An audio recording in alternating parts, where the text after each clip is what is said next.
from Mount Waverley. Thank you, Acting Speaker. And, well, where do I start?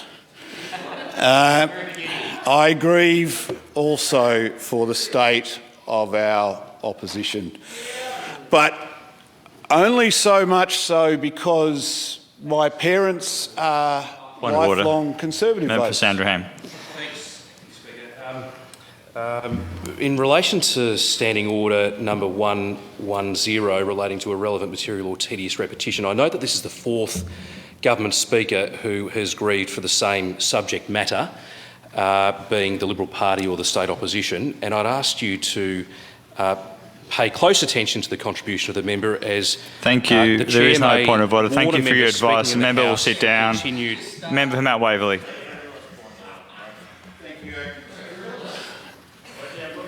So as I was saying, my parents have been Conservative voters for all their life. And my father ran a small business, chemist shop, for all his life, as I've said before in this House. And as much as I would try and convince them that this side of this bench is a much better choice, I don't think I'll have a go. I think if I was pre-selected for Ferntree Gully, I reckon Mum would support me. Dad, yeah, he probably would, but it'd be tough.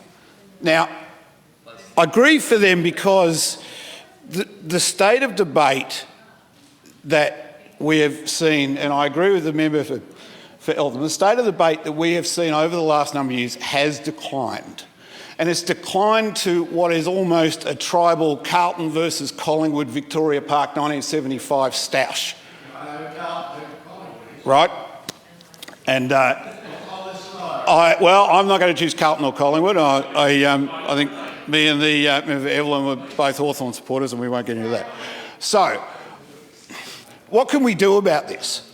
And on our side of the bench, and if you take the pandemic as an example, we try and explain. We've got the Premier, the Acting Premier, the Chief Health Officer, the Deputy Chief Health Officer, every minister, on a relevant basis, day after day after day, we try and explain to the Victorian public and the Victorian people about the viral mess that this world is living in that we are trying to suppress. And this is a national strategy, that we try and suppress this thing out of our state. Now, we hear a lot of examples of people who are doing it very, very tough, and there is no shortage of those examples. And as a government, we are supporting those people, and we have to draw lines in that support. And we can honestly and openly debate where those lines are drawn. That is what this House is for, right? But when we start debating the actual health advice, when we start debating what our doctors are saying, we start getting into very dangerous and farcical territory. Now, my son, Sam, their youngest, was born with a defect in the, and I'm not going to know the medical terms there, but he was born with a defect in the tube that went from one of his kidneys to his bladder. Now, the amazing medical people that we have in our state spotted this in utero. And they said, this might be a bit of an issue, the kidney's not working as much as possible, we're going to have to keep an eye on this. So obviously, as you know, expecting parents, Beck and I are pretty worried about this. But okay, you trust in your health professionals, because that's what they do. And that's what they're trained to do. And that's what they spend their life being trained to do, to give you that advice.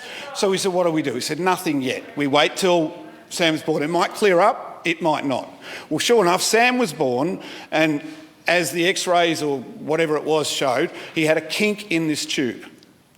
So at 6 weeks old, right, little Sammy goes into surgery, and obviously this is fairly, troubling for new parents, right?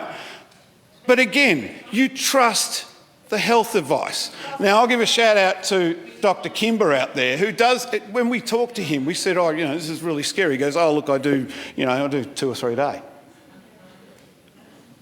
Our doctors, our health professionals, our nurses, our ambulance drivers do this for a living. If we don't trust them, if we sow the seeds of doubt on a daily basis, it takes longer and longer to bring that back. And if you sow fear and discord as a mantra, I would argue very strongly on behalf of my parents that you are changing the very nature of your group. And if you go down those rabbit holes, it is very, very hard to dig yourselves out because you've got a lot of other rabbits with you and they won't let you go. Now,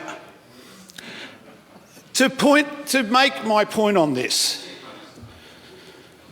yesterday there was a press release from the opposition that I think I and others thought just went a little bit too far into La La Land. So I would like to make a personal disclosure in that note. In 2012, I was walking out of my front door. It had just started raining. I was carrying 2 garbage bags. I put my front foot on the little porch step and it slipped and I fell. And when I landed, I noticed that my leg was going this way and my foot was going 90 degrees the other way. And I had broken my leg. Now, I wasn't overly impressed with this, as you can imagine. Can I just point out that on that day in 2012, I did not take a photo of the stairs. What about the video? I didn't have a video of the stairs either. I did not call the police. I did not need to. I did call the ambulance because I trusted our first responders.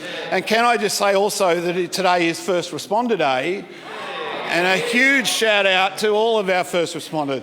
The 2 women who came to support me while I was lying there feeling a bit sorry for myself were fantastic. And you couldn't have asked for more. They got me into the bus and they said, all right, we're going to take you to hospital, we'll take you to this hospital, they do legs. Now, at no point during that exchange with the ambulance drivers did I say, well, can you show me the health advice, please? I was pretty sure I'd just got it, so it was okay. And they gave me the green stick. I don't know if anyone's had the green stick, but if you break a leg, the green stick is very handy. Now, yes, it took me 8 odd weeks of not being able to move anywhere. And then I was in a moon boot, I think, for another 4 or 5 weeks after that. I did not give any press conferences. And I did not need to actually ask the ambulance to release any of the details from where I dropped in my house. That is how ludicrous it's gone. That we're even supposing that there is some conspiracy, not just with the public figure who apparently is meant to disclose everything that ever happens to them in their own life, which again is ludicrous, but also that everyone else connected to the incident is somehow involved in some magical mystery ride of the consciousness of people who I can't understand. Now, I will also point out in my public disclosure that my grandfather's name is Lindsay and so is my son's. I don't know if that's relevant. I don't know. But that's where we've gone. That is where we've gone. Now, I have heard a little bit about business today. I've heard a little bit about business from some members of the opposition. And look, everyone has their right in this place when they're standing in this place to say what they think. And they should say what they think. It's a bit like, I don't know if you've seen the Mitchell and Webb skit where they go, don't know much, don't worry about it. Send it in to What I Reckon at BBC. It's like everyone can have a go. Someone says the sky's falling, someone else says it's not. Great. What a debate that is. But look, everyone has the right to say what you want when we're in this place, Acting Speaker. I've heard members from the other side, and I'm not going to point out individuals because it doesn't matter. If one member from the other side or from our side is saying it, it is a collective effort. Now, we don't always say the right things on this side or the other side, and if you don't, you cop up and you fix it. And I think we saw a minister do that today, correcting something that was slightly needed to be corrected. That's a good thing. I've done it myself in this house. Now, what I find hard to accept, Acting Speaker, is when I am told, sitting here and being looked at, when I'm told that no one on this side of the House understands small business. And I think to myself, hang on a second. No, I know this one. I ran a small business for 20 years. I was in the corporate world for 10 years before that. I reckon I might know. Now, is it easy on small business right now? No, it is desperately hard. And I get emails similar to other members showing how hard it is. And it is heartbreaking for some of these people. But if you look around the world, and if you look around the world to countries where they have not contained the virus, it's not better. It is worse. The strategy that is taken up by the National Cabinet on suppression works. And when we're locked down like we are right now, it is bitterly hard on many people. And to all the people in my district and the whole of Victoria that are finding it very tough, I'm so sorry it's happening. We're sorry it's happening. But we must contain this thing and get rid of it, because that is the way out for you to get back to making your business profitable. And we've seen that by how quickly we bounce back. Even the Shadow Treasurer accepted that we had snapped back on her wonderful interview with Raf Epstein on 774.